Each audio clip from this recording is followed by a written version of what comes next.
Christmas, Mr. Markheim, said the dealer. Markheim had come to buy a gift for a lady, so he said. The dealer sat down to examine the hand glass that had been proposed for sale. Markheim's fingers itched. His eyes roved. "This is a nice thing," said the dealer. "And very old?" asked Markheim. "Not particularly," said the dealer. "The glass has been mended." "I ask you to help me," said Markheim suddenly. "I want money. I have come to make a purchase. Give me your attention." The dealer looked up.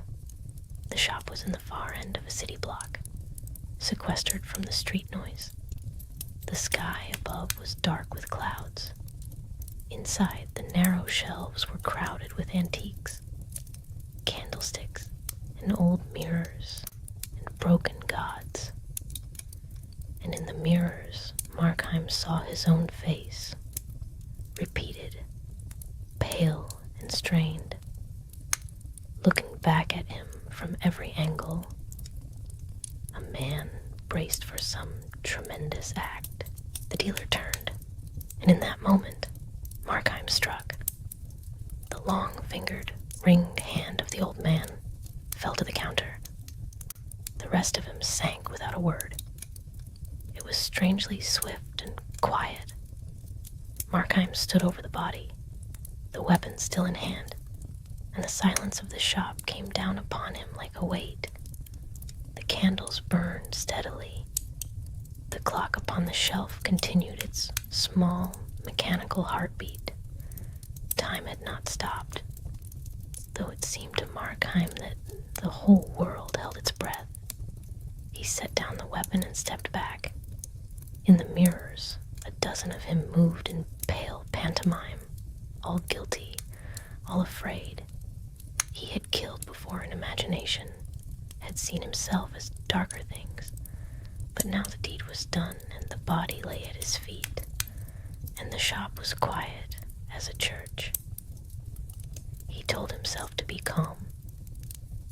He told himself there was work yet to do. He must search the house. That was clear. The dealer's money, the dealer's keys, they were somewhere above, in those dim upper rooms. Yet Markheim could not move. The shop pressed upon him. Every mirror flung his image back.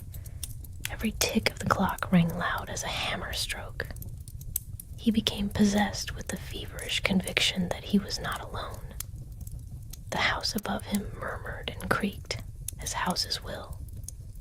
The wind moved through some unseen gap, and from the street outside came the distant, festive peal of Christmas bells, mocking and serene. He grew cold. His eyes darted from shadow to shadow. He was sure, he was nearly sure, that something stirred at the top of the darkened stair. He dared not look directly. He dared not call out. He stood between the dead man and the door, trapped in a silence that was somehow louder than any noise he had ever heard. And he waited, trembling, for what would come. Then, from the stair, a figure descended, not hurrying, not threatening, simply present. The face was one Markheim seemed always to have known, as a man knows a face seen 1,000 times in dreams. The stranger was composed, even pleasant in his manner, and he regarded Markheim without alarm or judgment, as a physician might regard a patient. "Who are you?" demanded Markheim. "You know me very well," said the visitor. "I have been with you from the beginning." Markheim shuddered. "What do you want?" "I am here to serve you," the stranger answered. "The maid will return at 5 o'clock. You have not much time. Let me show you where the money is kept and how to escape, and all shall be well." He spoke with a quiet authority that was more terrible than any threat. Markheim stared at him. Here was something that knew his deed, his need, his fear, and offered to be his guide. "You think me a villain," said Markheim. "I know your thoughts precisely," said the stranger. "You believe your nature is corrupt from the root, and you have given yourself to it. But I tell you, it is not so." The stranger smiled. "I will tell you what you are. You are evil. That is your nature and your destiny. This act today is not a deviation from your life. It is its fullest expression." Markheim felt a wild indignation rise in him. "No," he said, "you do not know me. I have loved good things. I have stood in fields in sunshine and felt joy. I have looked on the faces of children with no dark thought. I am not only this." He gestured toward the body. "A man is more than his worst hour." He pressed both hands to his temples. "There is something in me yet that the darkness has not taken. I know it. I feel it. And I will not surrender it to you." The clock moved toward 5. Somewhere in the cold street, a step approached. And then a knock fell on the shop door, cheerful and unhurried.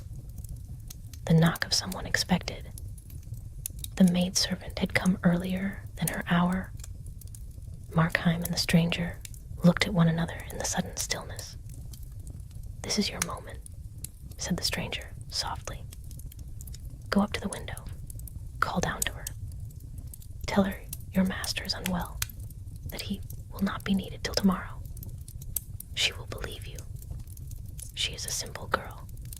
It will cost you nothing, and you will be free." Markheim stood very still. He looked at the stranger's face, which was watchful and mild. He looked at the door, at the light showing beneath it. He thought of the girl on the other side, innocent, cheerful, unknowing. He thought of what he had already done, and what he might yet do, and what was left in him that had not been destroyed. And he chose. "I will not deceive her," said Markheim. "Tell her to call the police." He raised his voice, steady now, almost peaceful. "Miss, go for the police. Something has happened here. Tell them to come at once." There was a pause from the street, then a quick, frightened step departing. Markheim turned to face the stranger. He expected wrath or cold contempt. Instead, a change had come over that familiar, indefinable face. The expression shifted as light shifts upon water, and for one moment it wore something that was almost radiance, almost warmth. Then the stranger was gone, as silently as he had come. Markheim stood alone in the quiet shop, between the candles and the mirrors, and the body of the man he had killed. He did not move. He did not weep.